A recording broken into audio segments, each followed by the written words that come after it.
दोस्तों साथियों नमस्कार। द पाठशाला ऑनलाइन में आपका स्वागत है। आज फिर हम एक नई कहानी के साथ आपसे जुड़े हैं। आज की हमारी कहानी है सुप्रसिद्ध साहित्यकार अमृतलाल नागर द्वारा रचित एटम बम। यह कहानी मुख्य रूप से युद्ध की विभीषिका, मानवीय संवेदना और युद्ध के पीछे छुपे हुए स्वार्थों पर आधारित है। इस कहानी के माध्यम से लेखक ने युद्ध, हिंसा और निर्दोषों की हत्या का तीखा विरोध करते हुए शांति और मानवता का संदेश दिया है। कहानी का मुख्य पात्र कोबायाशी है, जो द्वितीय विश्व युद्ध में परमाणु हमले का शिकार हुआ एक आम जापानी नागरिक है। वह तड़पते हुए सोचता है कि उसने या उसके जैसे अन्य सामान्य लोगों ने ऐसा कौन सा अपराध किया जिसकी उन्हें इतनी भयानक सजा मिल रही है। लेखक इस माध्यम से संदेश देते हैं कि कोई भी युद्ध किसी एक व्यक्ति या सरकार को नहीं, बल्कि आम और बेकसूर जनता को नष्ट करता है। कहानी में यह भी प्रश्न उठाया गया है कि शासकों और सम्राटों की जिद और साम्राज्यवादी लालसा के लिए आम जनता को क्यों बलि का बकरा बनाया जाए। कोबायाशी के माध्यम से लेखक ने स्पष्ट किया है कि आम जनता कभी युद्ध नहीं चाहती, बल्कि राजनेताओं की सत्ता, लालसा और अहंकार के कारण उन्हें युद्ध में झोंक दिया जाता है। लेखक ने विज्ञान की विनाशकारी क्षमता पर भी सवाल उठाया है। विज्ञान का उपयोग मानव कल्याण के लिए होना चाहिए, न कि केवल अपनी शक्ति के प्रदर्शन के लिए, लाखों निरपराध लोगों की जान के लिए। कहानी शुरू होती है। चेतना लौटने लगी। सांस में गंधक की तरह तेज, बदबूदार और दम घुटाने वाली हवा भरी हुई थी। कोबायाशी ने महसूस किया कि बम के उस प्राण घातक धड़ाके की गूंज अभी भी उसके दिल में धंस रही है। भय अभी भी उस पर छाया हुआ है। उसका दिल जोर जोर से धड़क रहा है। उसे सांस लेने में तकलीफ होती है। उसकी सांस बहुत भारी और धीमी चल रही है। हारे हुए कोबायाशी का जर्जर मन इन दोनों अनुभवों से खींच कर करहा उठा। उसका दिल फिर गलफत में डूबने लगा। होश में आने के बाद मृत्यु के पंजे से छूटकर निकल आने पर जो जीवनदायिनी स्फूर्ति और शांति उसे मिलनी चाहिए थी, उसके विपरीत वह अनुभव होने से ऊबकर तन और मन की सारी कमजोरी के साथ वह चिढ़ उठा। जीवन कोबायाशी के शरीर में अपने अस्तित्व को सिद्ध करने के लिए विद्रोह करने लगा। उसमें बल का संचार हुआ। कोबायाशी ने आंखें खोली। गहरे कुहासे की तरह दम घुटाने वाला जहरीला धुआं हर तरफ छाया हुआ था। उसके स्पर्श से कोबायाशी को अपने रोम रोम में हजारों सुइयां चुभने का सा अनुभव हो रहा था। रोम रोम से चिंधियाँ छूट रही थी। उसकी आंखों में भी जलन होने लगी। पानी आ गया। कोबायाशी ने घबरा कर आंखें मींच ली, लेकिन आंखें बंद कर लेने से तो और भी ज़्यादा दम घुटता है। कोबायाशी के प्राण घबरा उठे। वे कहीं भी सुरक्षित न थे। मौत अंधेरे की तरह उस पर छाने लगी। यह हीनावस्था की पराकाष्ठा थी। कोबायाशी की आत्मा रो उठी। हार कर उसने फिर अपनी आंखें खोल दी। हट के साथ वह उन्हें खोले ही रहा। जहरीला धुआं लाल मिर्च के पाउडर की तरह उसकी आंखों में भर रहा था। लाख तकलीफ हो, मगर वह दुनिया को कम से कम देख तो रहा है। बम गिरने के बाद भी दुनिया अभी नेस्त तो नाबूद नहीं हुई। आंखें खुली रहने पर यह तसल्ली तो उसे हो ही रही है। गर्दन घुमाकर उसने हिरोशिमा की धरती को देखा, जिस पर वह पड़ा हुआ था। धरती के लिए उसके मन में ममत्व जाग उठा। कमजोर हाथ आप ही आप आगे बढ़कर अपने नगर की मिट्टी को स्पर्श करने का सुख अनुभव करने लगे। मन कहीं खोया। अपने अंदर उसे किसी जबरदस्त कमी का एहसास हुआ। यह एहसास बढ़ता ही गया। आंतरिक हृदय से सुख का अनुभव करते ही उसकी कल्पना दुख की ओर प्रेरित हुई। स्मृति झकोले खाने लगी। चेतना बुद्धि पर छाए हुए भय से बचने के लिए अंतर चेतना की किसी बात की विस्मृति का मोटा पर्दा पड़ रहा था। मौत के चंगुल से छूटकर निकल आने पर पार्थिवता की बोझ स्वरूप धरती के स्पर्श से जीवन को स्पर्श करने का सुख उसे प्राप्त हुआ था। परंतु भावना उत्पन्न होते ही उसके सुख में घुन लग गई।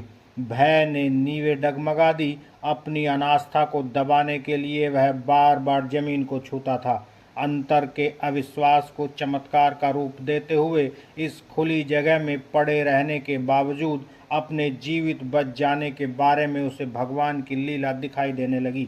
करुणा सोते की तरह दिल से फूट निकली। पराजय के आंसू इस तरह अपना रूप बदलकर दिल में घुमेड़े ले रहे थे। जहरीले धुएं के कारण आंखों में भरे हुए पानी के साथ साथ वे आंसू भी घुल मिलकर गाल से ढुलकते हुए जमीन पर टपकने लगे। बेहोश होने से कुछ मिनट पहले उसने जिस प्रलय को देखा था, उसकी विकरालता अपने पूरे वजन के साथ कोबायाशी की स्मृति पर आघात करके उसके टुकड़े टुकड़े कर रही थी। वह ठीक ठीक सोच नहीं पा रहा था कि जो दृश्य उसने देखा वह सत्य था। क्या धड़ाका जूड़ी बुखार की कपकपी की तरह जमीन कांप उठी थी। बम था, दुश्मनों का हवाई हमला। हजारों लोग अपने प्राणों की पूरी शक्ति लगाकर चीख उठे थे। कहाँ हैं वे लोग, वे प्राणघातक चीखे, वह अंतर्नाद जो बम के धड़ाके से भी अधिक ऊंचा उठ रहा था। वह इस समय कहाँ है, खुद वह इस समय कहाँ है। और कुछ खो देने का एहसास फिर हुआ। कोबायाशी विचलित हुए। उसने कराहते हुए करवट बदलकर उठने की कोशिश की, लेकिन उसमें हिलने की भी ताब न थी। उसने फिर अपनी गर्दन जमीन पर डाल दी। हवा में काले काले जर्रे भरे हुए थे। धुआं, गर्मी, जलन, प्यास, उसका हलक सूखा जा रहा था। बेचैनी बढ़ रही थी। वह उठना चाहता था। उठकर वह अपने चारों तरफ देखना चाहता था। क्या यह अस्पष्ट था। उसके दिमाग में एक दुनिया चक्कर काट रही थी। नगर, इमारतें, जनसमूह से भरी हुई सड़कें, आती जाती सवारियां, मोटरें, गाड़ियां, साइकिलें और दिमाग इन सब में खोया हुआ कुछ ढूंढ रहा था। अटका मगर फौरन ही बढ़ गया। जीवन के 25 वर्ष जिस वातावरण से आत्मवत परिचित और घनिष्ठ रहते थे, वह उसके दिमाग की स्क्रीन पर चलती फिरती तस्वीरों की तरह नुमाया हो रहा था। लेकिन सब कुछ अस्पष्ट, मिटा मिटा सा। कल्पना में वे चित्र बड़ी तेजी के साथ झलक दिखाकर बिखर जाते थे। इससे कोबायाशी का मन और भी उद्विग्न हो उठा। प्यास बढ़ रही थी, हलक में कांटे पड़ गए थे और उसमें उठने की भी ताब न थी। एक बूंद पानी के लिए जिंदगी देह को छोड़कर चले जाने की धमकी दे रही थी और शरीर फिर भी नहीं उठ पाता था। कोबायाशी को इस वक्त मौत ही भली लगी। बड़े दर्द के साथ उसने आंखें बंद कर ली, मगर मौत न आई। कोबायाशी सोच रहा था, मैंने ऐसा कौन सा अपराध किया जिसकी यह सजा मुझे मिल रही है। अमीरों और अफसरों को छोड़कर कौन ऐसा आदमी था जो यह लड़ाई चाहता था। दुनिया अगर दुश्मनी निकालती तो उन लोगों से हमने उनका क्या बिगाड़ा था। हमें क्यों मारा गया। प्यास लग रही है, पानी न मिलेगा, ऐसी बुरी मौत मुझे क्यों मिल रही है। ईश्वर, मैंने ऐसा क्या अपराध किया। करुणा सागर कोबायाशी के दिल में उमड़ने लगा। आंखों से गंगा जमुना बहने लगी। सबसे बड़े मुंसिफ के हुजूर में लाठी और भैंस वाले न्याय के विरुद्ध वह रो रो कर फरियाद कर रहा था। आंसू हलाकान किए दे रहे थे। लंबी लंबी हिचकियां बंध रही थी, जिससे पसलियों को और सारे शरीर को बार बार झटके लग रहे थे। इस तरह रोने से दम घोटने वाला जहरीला धुआं जल्दी जल्दी पेट में जाता था। उसका जी मिचलाने लगा। उसके प्राण अटकने लगे। प्राणों के भय से एक लंबी हिचकी को रोकते हुए जो सांस खींची तो कई पल तक वह उसे अंदर ही रोके रहा। फिर सुबकियों में वह धीरे धीरे टूटी। रो भी नहीं सकता था। कोबायाशी की आंखों में फिर पानी भर आया। कमजोर हाथ उठाकर उसने बेजान सी उंगलियों से अपने आंसू पोंछे। आंखों के पानी से उंगलियों के दो पोर गीले हुए। उतनी जगह में तरावट आई। कोबायाशी की कांटों पड़ी जबान और हलक को फिर से तरावट की तलब हुई। प्यास बगुले सी फिर भड़क उठी। हठात उसने अपनी आंसुओं से नम उंगलियां जबान से चाट ली। दो उंगलियों के बीच में बिखरी हुई आंसुओं की एक बूंद उसकी जबान का जायका बदल गई और उसे पछतावा होने लगा। इतनी देर रोया मगर बेकार ही गया। उसकी फिर से रोने की तबीयत होने लगी, मगर आंसू अब न निकलते थे। कोबायाशी के दोनों हाथों में ताकत आ गई। नम आंखों से लेकर गीले गालों के पीछे कनपटियों तक आंसू की एक बूंद जुटाकर अपनी प्यास बुझाने के लिए वह उंगलियां दौड़ाने लगा। आंसू खुश्क हो चले थे और कोबायाशी की प्यास दम तोड़ रही थी। चक्कर आने लगे। गलफत फिर बढ़ने लगी। बराबर शून्य पड़ने जाने की चेतना अपनी हार पर बुरी तरह चिढ़ उठी और उसकी चिढ़ विद्रोह में बदल गई। गुस्सा शक्ति बनकर उसके शरीर में दमकने लगा, काबू से बाहर होने लगा। माथे की नसें तड़कने लगी। वह एकदम अपने काबू से बाहर हो गया। दोनों हाथ टेक कर उसने बड़े जोम के साथ उठने की कोशिश की। वह कुछ उठा भी, कमजोरी की वजह से माथे में फिर मूर्छा आने लगी। उसने संभाला, मन भी तन भी। दोनों हाथ मजबूती से जमीन पर टेके रहा। हाँफते हुए मुंह से एक लंबी सांस ली और अपनी भुजाओं के बल पर घिसट कर वह कुछ और उठा। पीठ लगी तो घूम कर देखा, पीछे दीवार थी। उसने जिंदगी की एक और निशानी देखी। कोबायाशी का हौसला बढ़ा।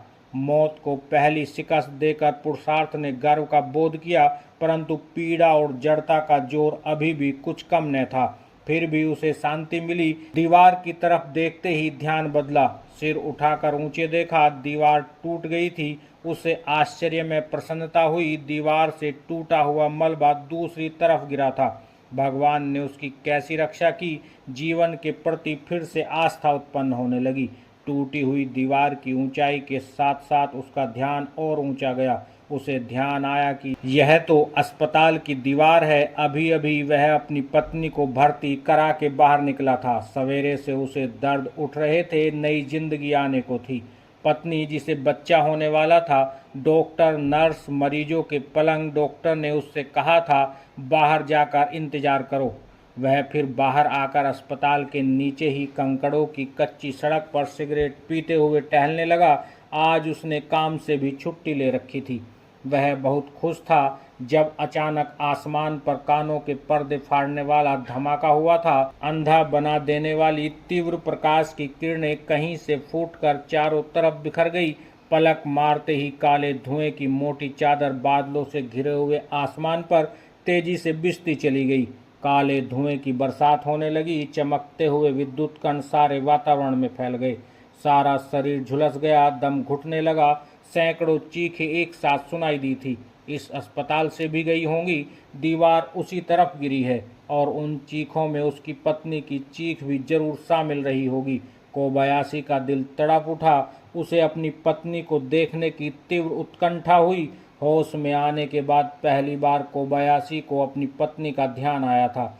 बहुत देर से जिसकी स्मृति खोई हुई थी, उसे पाकर कोबायाशी को एक पल के लिए राहत हुई। इससे उसकी उत्कंठा का वेग और तीव्र हो गया। साल भर पहले उसने विवाह किया था। 1 वर्ष का यह सुख उसके जीवन की अमूल्य निधि बन गया था। दुख, यातना और संघर्ष के पिछले 24 वर्षों के मरुस्थल से जीवन में आज की यह महायंत्रणा जुड़कर सुख शांति के 1 वर्ष को पानी की एक बूंद की तरह सोख गई थी। बचपन में ही उसके माँ बाप मर गए थे। एक छोटा भाई था जिसके भरण पोषण के लिए कोबायाशी को 10 बरस की उम्र में ही बुजुर्गों की तरह मर्द बनना पड़ा था। दिन और रात की जी तोड़ मेहनत करके उसे शहजादे की तरह पाल पोस कर बड़ा किया। 3 बरस हुए वह फौज में भर्ती होकर चीन की लड़ाई में चला गया और फिर कभी न लौटा। अपने भाई को खोकर कोबायाशी जिंदगी से ऊब गया था। जीवन से लड़ने के लिए उसे कहीं से प्रेरणा नहीं मिलती थी। वह निराश हो चुका था।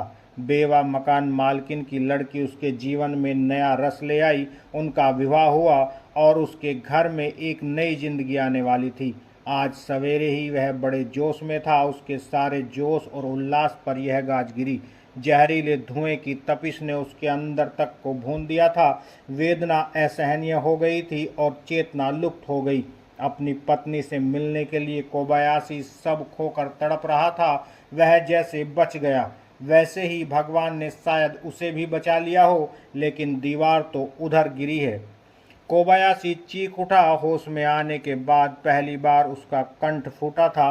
सारे शरीर में उत्तेजना की एक लहर दौड़ गई।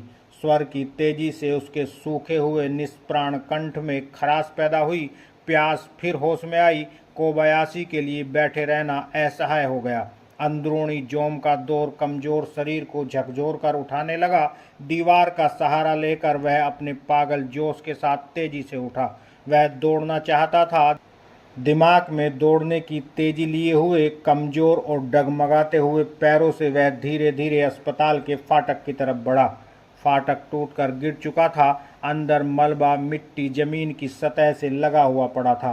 कुछ नहीं, वीरान जैसे यहाँ कभी कुछ बना ही न था। सब मिट्टी और खंडहर, दूर दूर तक वीरान, खाली खाली खाली। उसकी पत्नी नहीं है, उसकी दुनिया नहीं है। वह दुनिया जो उसने 25 वर्षों तक देखी, समझी और बढ़ती थी, आज उसे कहीं भी नहीं दिखाई पड़ती।